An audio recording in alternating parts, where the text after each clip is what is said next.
नमस्कार मित्रांनो, स्वागत आहे तुमचं विजेता न्यूज या यूट्यूब चॅनलमध्ये। लोहगड येथील केतन अग्रवाल हत्या प्रकरणातील मुख्य संशयित सिया गोयल आणि चेतन चौधरी यांना पोलीस कोठडी संपल्यानंतर शुक्रवारी वडगाव मावळ न्यायालयात हजर करण्यात आले। तपासासाठी आणखी 3 दिवसाची पोलीस कोठडी देण्याची मागणी पोलिसांनी केली आहे। मात्र दोन्ही बाजूचा युक्तिवाद ऐकल्यानंतर न्यायालयाने ही मागणी फेटाळून लावत दोघांना 14 दिवसाची न्यायालयीन कोठडी सुनावली। वडगाव पोलीस ठाण्याच्या कोठडीत असलेल्या सिया गोयल आणि चेतन चौधरी यांना दुपारी 4 वाजता मोठ्या पोलीस बंदोबस्तात वडगाव न्यायालयात आणण्यात आलं। न्यायाधीश एम विभूते यांच्या समोर झालेल्या सुनावणीत तपास यंत्रणांनी गेल्या 5 दिवसात झालेल्या तपासाची सविस्तर माहिती सादर केली। घटनास्थळाचा पंचनामा, संशयितांनी कथितरित्या सराव केल्याचे सांगितल्या जाणाऱ्या ठिकाणची पाहणी, केतनच्या फाडून टाकलेल्या पासपोर्टशी संबंधित ठिकाणचा पंचनामा, संशयिताचे कपडे जप्त करणे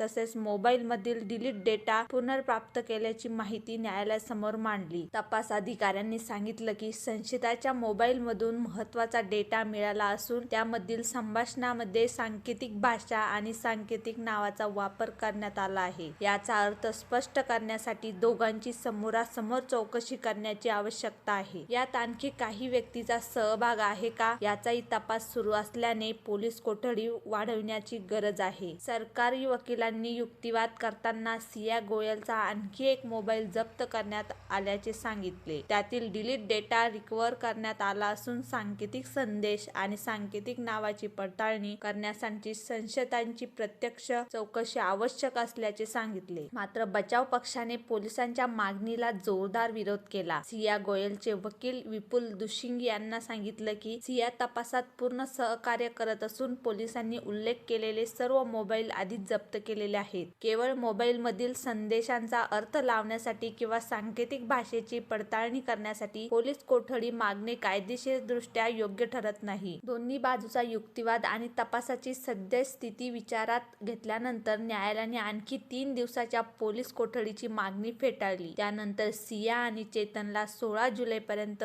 14 दिवसाच्या न्यायालयीन कोठडीत पाठवण्याचे आदेश देण्यात आले। सुनावणी दरम्यान नार्को विश्लेषण चाचणीचाही मुद्दा उपस्थित झाला। यावर न्यायाधीशांनी स्पष्ट केले की अशा प्रकारची चाचणी करण्यासाठी संबंधित संशयितांची संमती आवश्यक असते आणि संमतीशिवाय न्यायालय परवानगी देऊ शकत नाही। त्यावर सरकारी पक्षाने सध्या नार्को टेस्टची आवश्यकता नसल्याचे स्पष्ट केले। सिया आणि चेतनला न्यायालयात हजर करण्यापूर्वी सकाळी पोलीस बंदोबस्ताचे कान्हेफाटा येथील सरकारी रुग्णालयात नेऊन आरोग्य तपासणी करण्यात आली।